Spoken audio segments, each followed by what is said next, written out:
Everybody give yourself a little round of applause. You've made it to Friday. Listen, you take the wins where you can get them. It's an accomplishment. Be happy. Exactly. That's why on Fridays, we do our winners of the week. It's one of our favorite things to do because every Friday is a big win. But we're your hosts of Coast Life. I'm Leah Rizzo. And I'm Charlie Sokaitis. And one thing we kind of wanted to talk about, because I feel like I have actually seen more and more stories of this nature popping up when we're doing our show prep. And this is people getting down on one knee and popping the big question at someone else's wedding. Boo. Yeah. I have to boo you. I'm sorry. I feel like this is a tacky move. So I'm of two minds here. Mm-hmm. It is perfectly fine to do this if you've gotten the blessing of the bride. Yeah. Because it is a kind of big fun event, and if she's cool with it, that's one thing. Yeah. But if you have not notified the bride, No. there are places that we can put you in witness protection. It's, we can try to do our best to take care of you. But most brides are very wily and strategic and will hunt you down and end your life. Yes, and this stems from a recent story that we went over about a gentleman who, he just got so caught up in the moment of somebody else's wedding that he got down on one knee, proposed to his girlfriend, now fiance. The bride was there and was like, wait, what? But then she was also like, nah, go ahead, say yes. So it was cool that the bride was cool. She was cool about it, but she didn't have to be cool about it. No. And I'm not buying he got caught up in the moment. Mm-hmm. He had the ring on him. He knew that right? what he was doing. Like, he had a plan. It was a bad plan, but he had a plan. So people on TikTok were divided in the comments about this. A lot of people saying into right and wrong. Right. A lot of people saying that this was a bad move. It's not. I think too, like, until you've gone through the wedding process or like you've watched somebody plan a wedding, you see how many hours they put into organizing that. And so like it should be the couple's day because they have put all this time, all this effort, all this money into making that day something really special. So like let them have their day. It's not even a full 24 hours. You're kind of kiting off all the expense that they've paid Yes. to have a wonderful moment and a wonderful venue to do it in. And I can't even think of a good time like over the course of a wedding where it would be appropriate to get down on one knee because like it's not going to be after the bride and groom's first dance. You don't want it to be after a best man or maid of honor speech. Like there's so many places that feel like it's a bad time. Yeah, just again, I'm not totally against it. If there's communication between you and the bride, it probably depends on your relationship with the bride. Entirely. Having said that, do something else. Yeah, well, and that's the other thing. Wouldn't you want that to be your moment too? Like if you're planning a nice proposal, like you want that to belong to you and your fiance. I get it because depending on how close you are with these people, a lot of the people in the room I get it. might be the similar friend group. So I understand the impulse there. But again, it's not your day. It's not supposed to be your day. Yeah. It is the bride's day, more than it is even the groom's day. Yeah. So make sure that you are good with her and maybe also give a little tap on the shoulder of the mother of the bride. She probably might need to sign off too. I would think that those are probably the two like key players in that decision making because it would if you have a really unique relationship maybe with the bride, like you guys are best friends or something really beautiful about a story there that could make it feel like it's still both people's day. But I feel like barring a really special or a really unique relationship with the couple that's getting married, I feel like it's always going to be sort of a tacky and bad call. That's my story and I'm sticking to it. Yeah, and now I actually want to just thinking about this randomly for the father of the bride. I think he should charge a convenience fee. I set all this up. I paid very many millions however many thousands of dollars. You want to propose at this wedding? Pay up. Couple bucks. That's honestly, I'm sure there are some dads out there that are like, write that down. Good idea, Charlie. Well, Coast Life, we've been having so much fun with you that I almost forgot to mention. It's our second birthday. That's right. It's been 2 full years of Coast Life, having so much fun, hanging out with you, exploring Delmarva's coast, and really just building these incredible relationships. It's such an awesome community. I don't think any community gives back quite like coastal Delmarva. That is one thing that we've definitely learned here on the Coast Life couch is that there are so many generous hearts and individuals that look out for each other and take care of each other. And that has been a beautiful thing to celebrate and a beautiful thing to see. But we got a show to get to. Let's see what's coming up. If you are ready to open your heart to this adorable face, Snowball is looking for her forever home with our Pet of the Week. Plus, we're handing out our little trophies. It is another Winner of the Week day, and I got one that I can't wait for you guys to see. We'll talk more about that and so much more fun coming your way today on Coast Life. Coast Life is sponsored by BB Healthcare, Coastal Comfort Heating and Air Conditioning, Preston Automotive Group, Shell Brothers, and the Parker Group. Well, I know for Charlie and myself, we both have a love of reading. And Charlie, did that love of reading start young for you? Oh, very young. My parents were always reading to me when I was young. We had story time at nights, all that stuff. It was a very education-focused house. Yeah, so. It was pretty similar in my family. I loved getting read to as a kid, and I still love a good read aloud. Joining us on the Coast Life couch is a local author. We have Angelo Menefee, and Angelo, you've written a series of children's books that I think are really, really great for families to take on together. Tell us about your series and sort of how they fit together both in families and in schools. Okay. I'm glad to be here. Yeah, we're Thank glad you to for have inviting you. me. I don't know what to do. I don't know. I'm going to act like what's the movie stars jump on the couch? Oh yeah, Tom Cruise getting all wild. I'm not going to get broke wild on you. But I changed my book from a hard copy to a coloring books, where it's more affordable for grandparents and guardians to get the book. And my first book, with the help of love, I Can Do Anything, came at a time where at that time was needed because working in a hospital, I see a lot of kids coming in with multiple gunshot wounds, and I said to myself, something got to be done. Is it the parents? Is the streets where they live at? Is the choices that these parents make? I don't know. I'm only an engineer.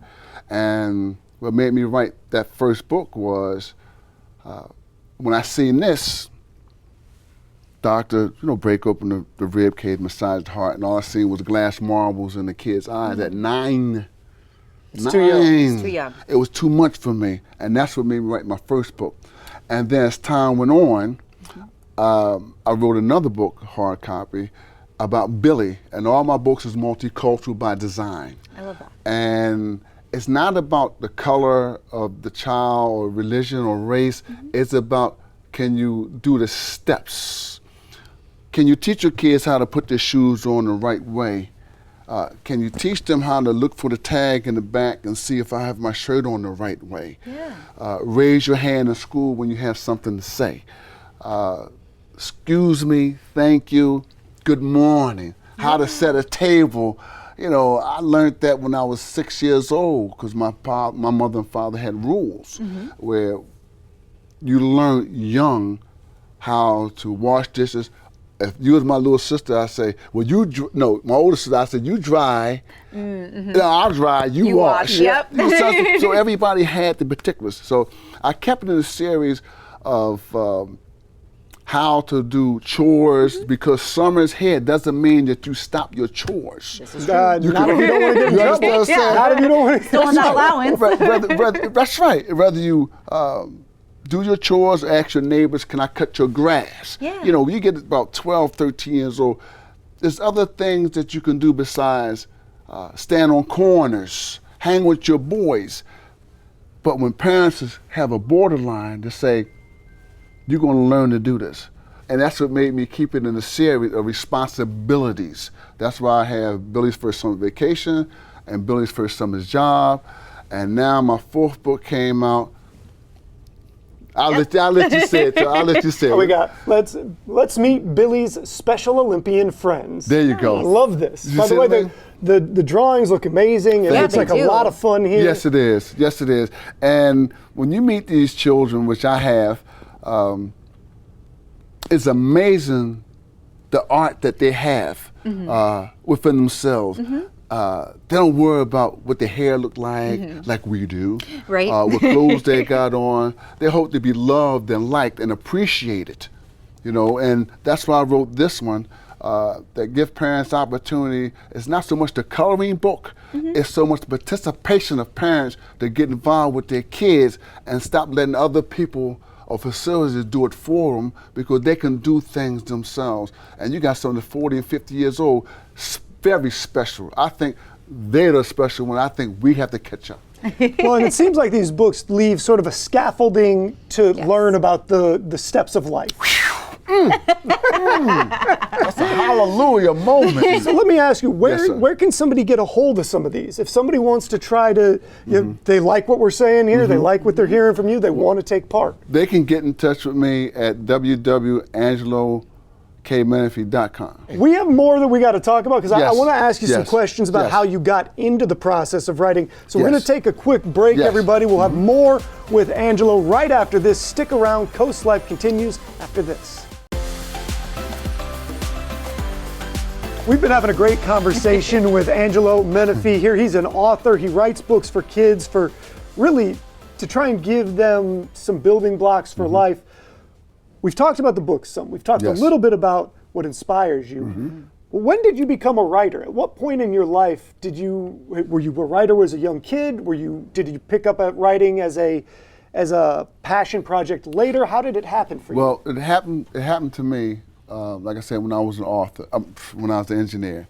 And from where I came from, it was that many young kids getting shot on street, even though they had a lot of gang war in Philadelphia, people making zip guns and trying to take somebody out of here, and they didn't even own the block. Half the people was renting in some cases. But as I got mature and got older, I would say mature as far as age concerned, because I'm still growing and learning a situation, where the hospital became a revolving door, not like it used to be. You fall off a swing. Right. You got water in your eyes, you bump into a wall. We all did this. Yes. But you get to a point where I start noticing kids coming in like a revolving door. Somebody got stabbed. Somebody got beat up by somebody trying to rob in certain areas. And you got a university down the street from the hospital, And if you look at it right now today, they're getting robbed at a college. So this what made me write the book about maybe let's try with the parents. Maybe the parents got to push a little more. Well, it seems like a lot of this stuff breaks down to being a person that is a doer, somebody that is doing things. You have to whether do. it is setting an example for kids, whether it is kids learning how to do the things that are going to put them in a good position Yes. to be a successful adult later on. Yes. Or whether it's as an adult taking it, I know how to do this, I'm going to step Breaking in. these down for your kids? And I'm going to be a part of Because something. you can't, that's not a land of sheep. You can't, you're either going to be a follower or a leader.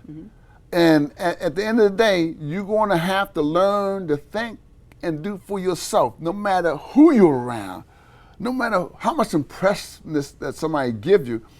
You have to say one of these days, wow, I got to make decisions. I always tell young kids, if you expect to be respected for your mom or your father, your guardian, not to jump in your case, do things before they get you. If you know your clothes is laying on that floor in your bedroom, get it before mom got to wind you down as a 6-year-old and say, "What?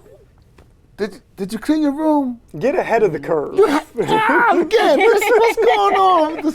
I'm throwing sevens over here. I'm not a gambler, but you throwing them. You just. Well, Angelo, you thank throwing you. them. Thank you so much for coming in today and sharing your series with us. Yes. And like you said, Angelo K. Menefee, for Yes, folks that ma'am. want to get a hold Yes. of your Yes. series.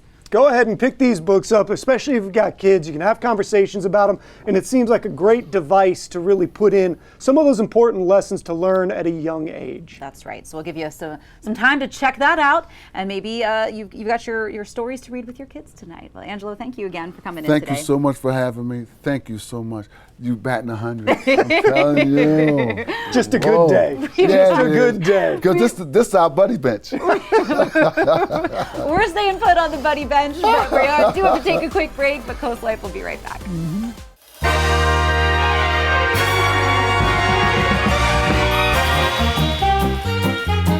Oh, it's the end of the week. We got the statues out that can only mean one thing.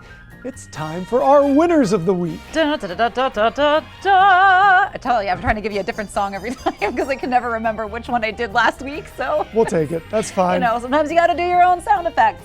And for my first winner of the week, my first award, of course, the City of Rehoboth turned those parking meters back on yesterday, and got to give them the Lovely Rita Award. Lovely Rita, meter maid, nothing can come between us. When it gets dark, I tow your heart away. So don't forget to pay those meters. You can end up with a ticket if you don't. Yeah, or try writing them a Beatles song if to get out of it. See if that'll help. I'm going a different direction. The show Andor, the Star Wars show Andor, ended on Tuesday. Didn't just end, it was the single best Star Wars thing that's happened since maybe the Empire Strike Back. They landed the plane on this one, or the starfighter as it may be. So I'm going to give them the Dead on the Mark, Hit the Target Award. Let's take a look.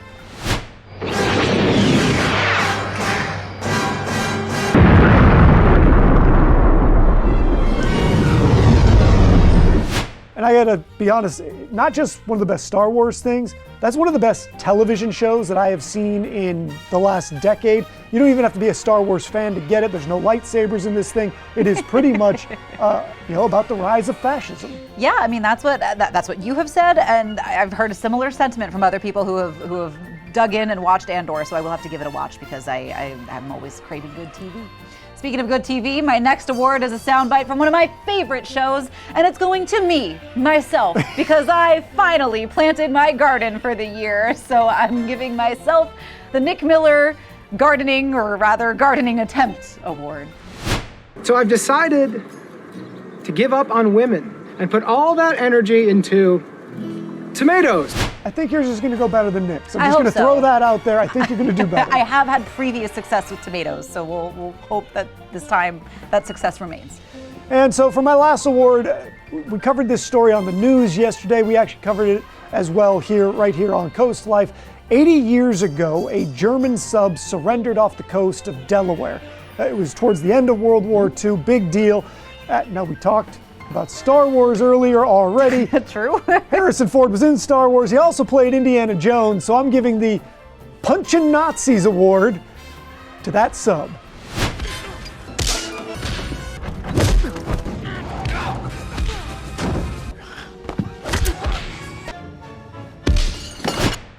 Yeah, I didn't even notice that you were on sort of a Harrison Ford theme there. Aren't we always? I mean, yeah, we should all be always on a Harrison Ford theme of some sort, but all solid awards all the way around today, I think. And don't forget, if there's something going on that you think is worthy of an award, you can send it our way, team@coastlife.com. You can give us the award that you're thinking, and of course the award What that we you'd should like be to see doling it out. paired with. Yes, what you Yes. would like to see awarded. We would love to hear from you, because don't forget, it's your show too. Speaking of, though, we do have some more Coast Life to get to, more fun coming your way. Welcome to your serene retreat in the sought-after Woods at Walls Creek community. With an abundance of natural light, custom lighting throughout, and an open floor plan, this home is perfect for both relaxation and entertainment. The kitchen and primary bathroom both feature stunning marble countertops, and the primary bathroom is enhanced with plantation shutters for added privacy and style. This charming 3-bedroom, 2-bath home offers 1,650 square feet of bright and inviting living space. Nestled in a peaceful setting in Georgetown, Delaware, you'll love the quiet surroundings while being just minutes from local conveniences. Don't miss the opportunity to make this home your own. Happy Place of the Week is sponsored by the Parker Group. Maybe you know what you're looking for in a house. 3 bedrooms, a big kitchen, plenty of natural light. But home isn't a checklist. It's inviting. It's warm. It just feels right. At the Parker Group, we're here for more than finding a house that checks all the boxes. We're here to help you find your happy place.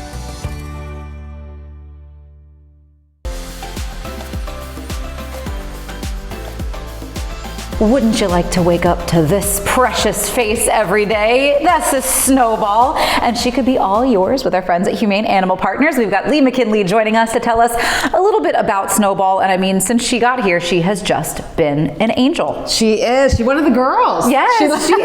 She loves hanging out. Snowball is our one of our longest residents in the Rehoboth facility.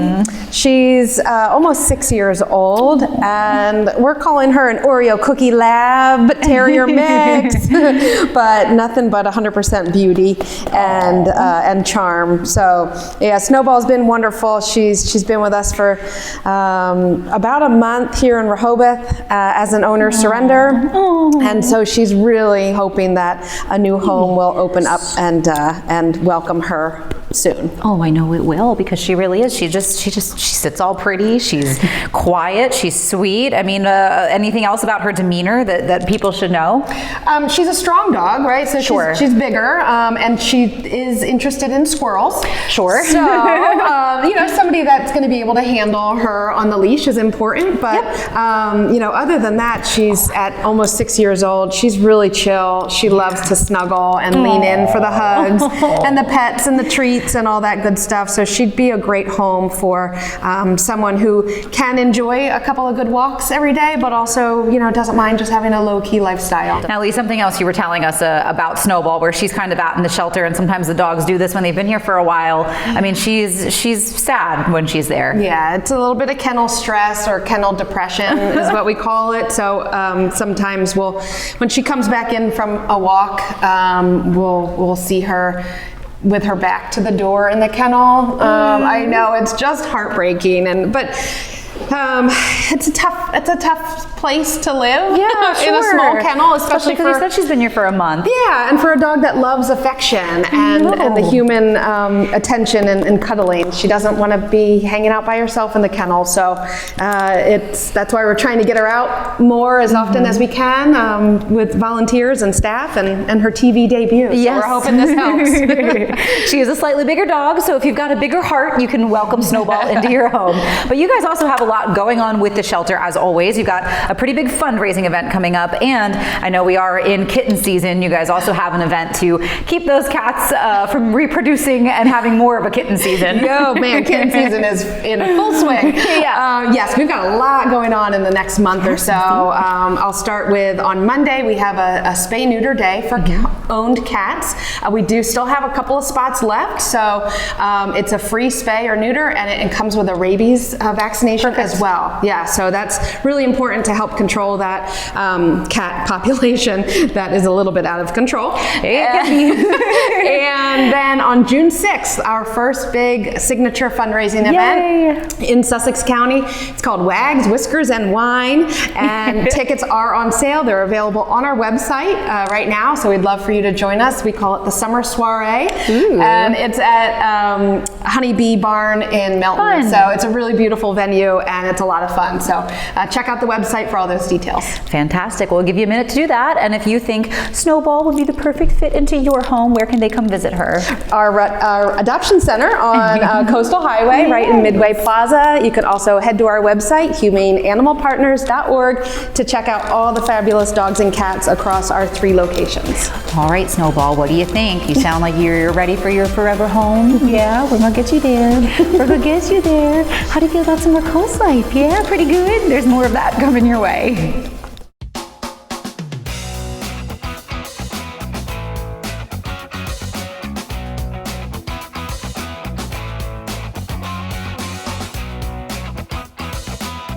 All this gorgeous fresh produce can only mean one thing. It's another Pfeiffer's Fresh Friday here on Coast Life. And if you go to Pfeiffer's in Wyoming, you can pick strawberries 6 days a week. It is the heart of strawberry season, so they're pretty much about as fresh and delicious as they're gonna get. You can also get fresh asparagus there.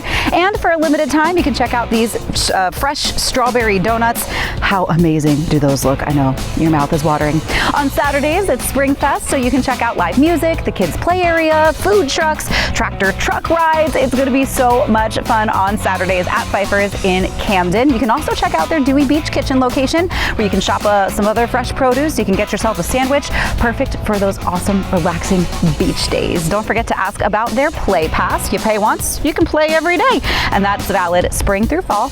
And basically carve out some time your weekend to go check out Pfeiffer's and make sure you get yourself some amazing fresh produce, because don't forget, if it's fresh, it's gotta be Pfeiffer's. But we've got some more Coast Life coming your way, more fun that you don't want to miss.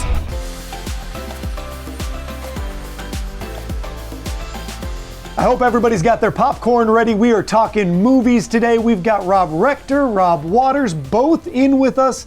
And Rob's 1 and 2. I want to know what you guys want to talk about film festival-wise, because that's what's coming our way. That is what's coming our way. Well, we're here to talk about the Slower Lower Film Festival. This is something we've been doing, what is this going to be our 8th year? 8 years. 8 years, yes. Folks. So, being a local filmmaker myself, I think it's really important to be able to go show your work to your peers on a big screen, relatively big screen in Milton, not huge, but big enough screen, exactly. With an actual, audience and all that, rather than just showing everything on YouTube where it's just this insulated bubble. You know, it's good to get out there. It doesn't quite capture the same vibe on the little screen or even on your TV screen as that big screen does. It makes a huge difference. Yeah. Plus, a lot of the competitors are sometimes first-time filmmakers. It's the first time they're just venturing out here, and it's really cool to see them kind of show off their talent and skills in front of a large audience, family and friends. And then at the end of the festival, at the end of the screening, we ask all the filmmakers to come up on stage, and we have a Q&A with them, so they get a chance to talk about the filmmaking process for them and connect with one another, and that's what's really important. Yeah, it's so important that way. Yeah. So what are we expecting this year? How many films are you guys going to have?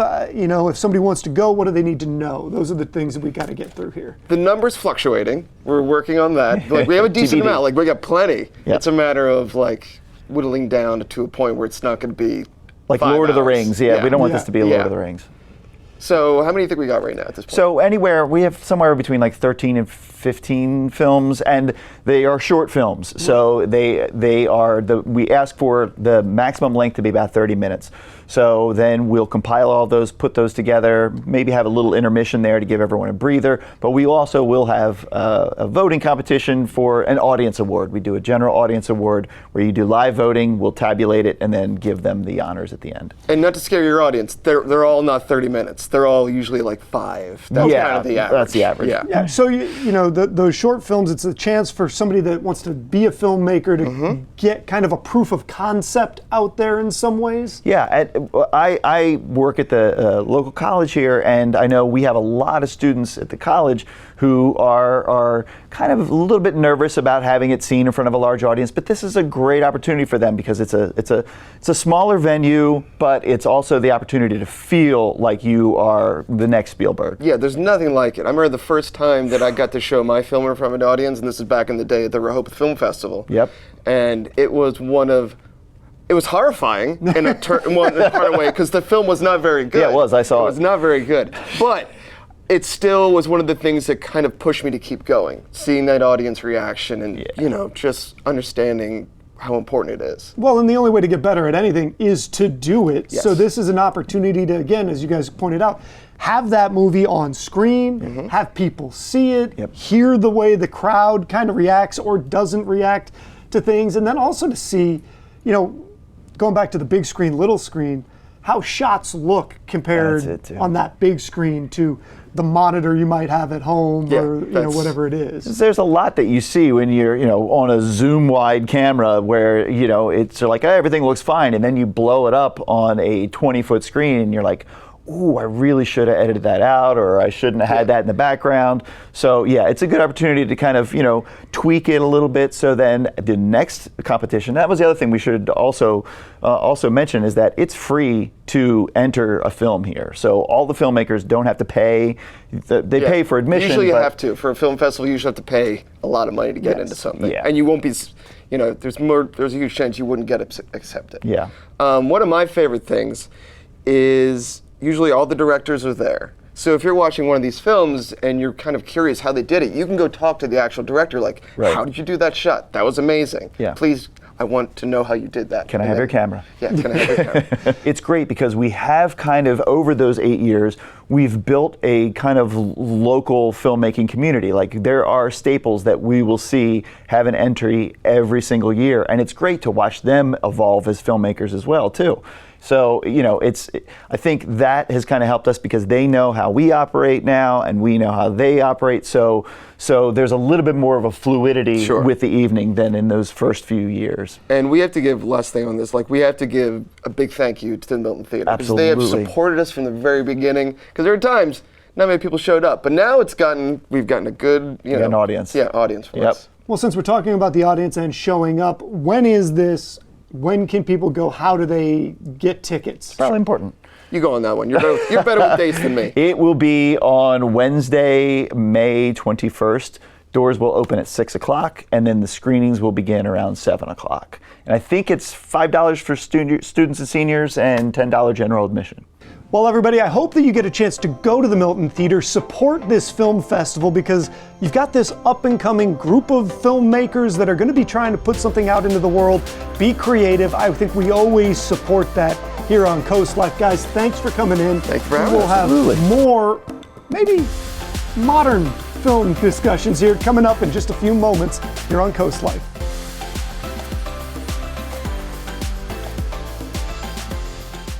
If you've been paying attention to the box office numbers, movies are back, and we are heading into what seems to be a blockbuster summer. To talk about it, we've got Rob Rector, we've got Rob Waters, both from Del Tech. You guys do stuff with local films here. You've got your film festival. I don't want to talk about that right now, though. I want to talk about the movies coming out this summer and what you guys are excited for what seems like a pretty big slate. It is. I do. I think...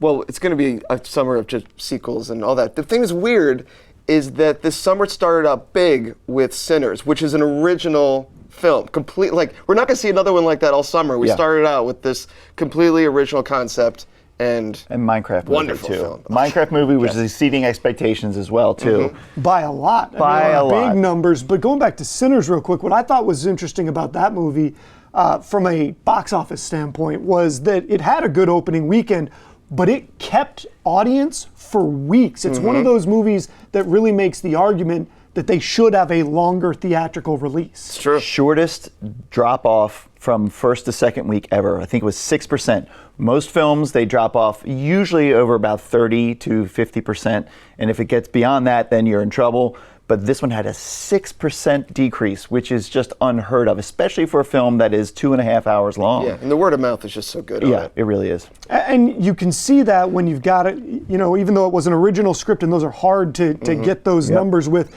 it did have the advantages of, Ryan Coogler as a director has some cachet, obviously, Michael B. Jordan, Haley Steinfeld. So they had some reasons for people to go, and it's a genre film, which usually does okay. But those numbers were nothing like what people were expecting. Yeah, it really blew it out of the water. But it's a good sign for what's to come. I mean, it's a good predictor for the summer because everyone was kind of unsure going into this. We haven't had that Barbenheimer last year, so there's a lot of anticipation of is the summer box office going to return? And so far, looking good. There's some good indicators that are pointing to a nice box office this year, summer. So let me ask, what are you most excited for coming up this summer? Because there's a lot of ways you can go with this. There's a lot of movies on the slate. I mean, I think coming up real soon is the last, I think should be the last, Mission Impossible. Yeah. That's exciting. Yeah. Whether you understand the plot or not, really, it's at this point, you don't go whatever. Do you need That's not why you're going. Tom Cruise is what's he going to hang off of? Exactly. No, it's an airplane this time. Perfect. Let's go with that. All right, we'll do that. Yeah, it's, this year is, I would say I would like to between the three of us, perhaps maybe a little friendly wager as to what we think is going to be number one this year. Wager. I know where I'm going, so I'll let you guys. I'm most excited for 28 Years Later. I am a huge fan of the director, Danny Boyle. It is written by Alex Garland, who directed one of, maybe even two of my favorite science fiction films of the past few decades, Annihilation. And Ex Machina.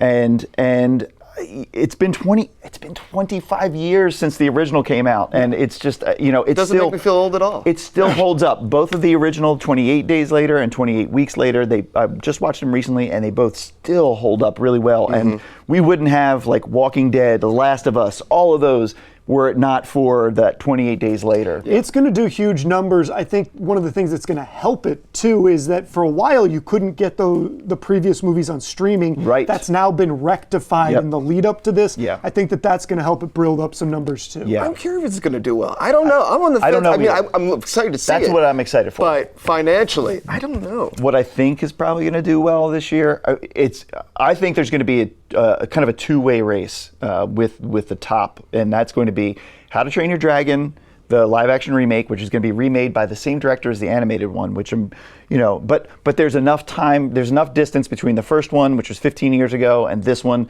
that there's a nostalgia factor. But I think the nostalgia factor is going to be an overdrive for Lilo and Stitch.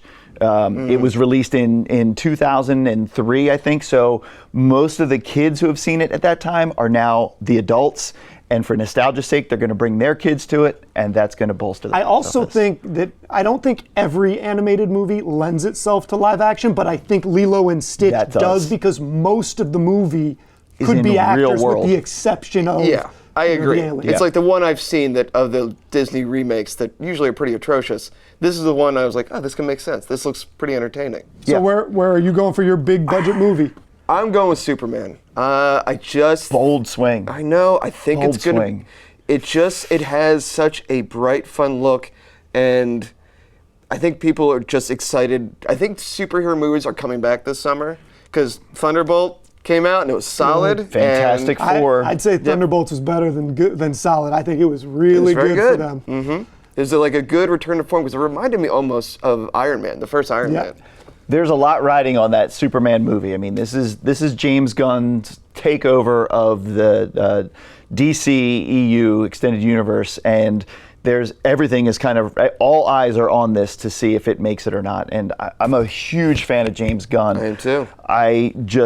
I'm cautious because I just don't know if Superman is the hero we need at this time. You know what? I hear what you're saying with that because I think that sometimes Superman is hard to wrap your hands around because he is so pure. Just invincible and pure. He doesn't have the quirks. I think that James Gunn is the perfect steward for this, and he's gone back to, whether you liked it or didn't like it, the Snyderverse went a little bit darker with all that stuff. He's gone back to the brighter colors, the hope. He's got the dog involved.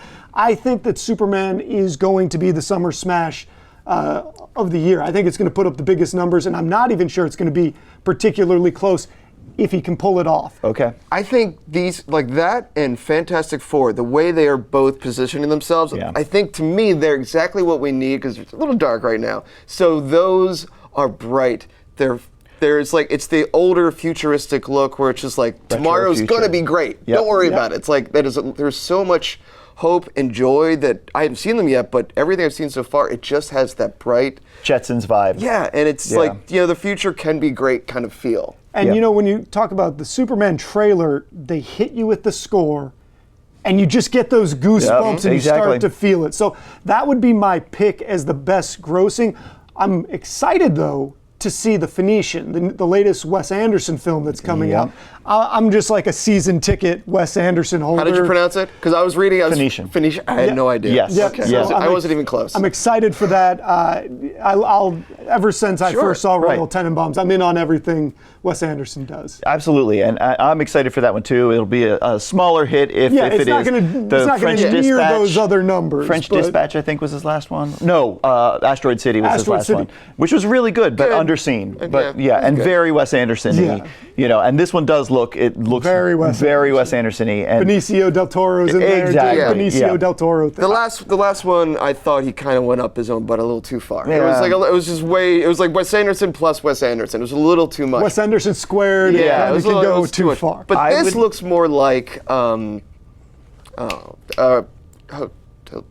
hotel? Yeah. Grand Budapest Hotel. Yeah. All right, well, we could talk about this all day, guys, so I want to leave you with this. Give me one thing, we've talked about the biggest movie, but give me one thing about movies that has you excited going towards the summer. Like I said, I think it's that bringing kind of hope back to things. I'm looking for a summer that isn't too dark. I want to just see fun things in the theater again. Time for that pendulum to kind of switch. Yeah. I don't need any more darkness right now. I got it. I think there's there is something particularly unique. It is our most accessible art form that we have, is movie theaters. Not everyone has a favorite ballet, not everyone has a favorite museum they go to, but if you throw a stone, you can find someone to tell you their favorite movie. And it is this art form that just brings people together, and there's something just so uniquely different about watching a film in a theater, hearing the reaction from everyone around you, hearing the gasps or the laughs or whatever, that brings out the best in us. And I think that, you know, I enjoy seeing things in the theater because it envelops you. It just takes you away and transports you. And I think that our early predictors in the box office right now are saying that people do enjoy going to the theaters again. You are such a softie. I am. Well, guys, thank you so much for having this conversation. We always love talking about movies. We love talking about what has become culture in America. So go and see a movie, get some popcorn, bring your friends, bring the family, have a great time, and see something on that big screen.